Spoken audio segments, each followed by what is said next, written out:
ஏழு ஜென்ம பந்தம் மனைவி என்பது, இதில் நீ வேறு நான் வேறு யார் சொன்னது?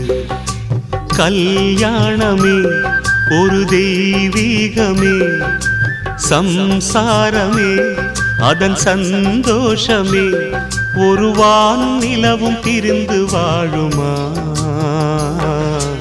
ஏழேழு ஜென்ம பந்தம் மனைவி என்பது, இதில் நீ வேறு நான் வேறு யார் சொன்னது?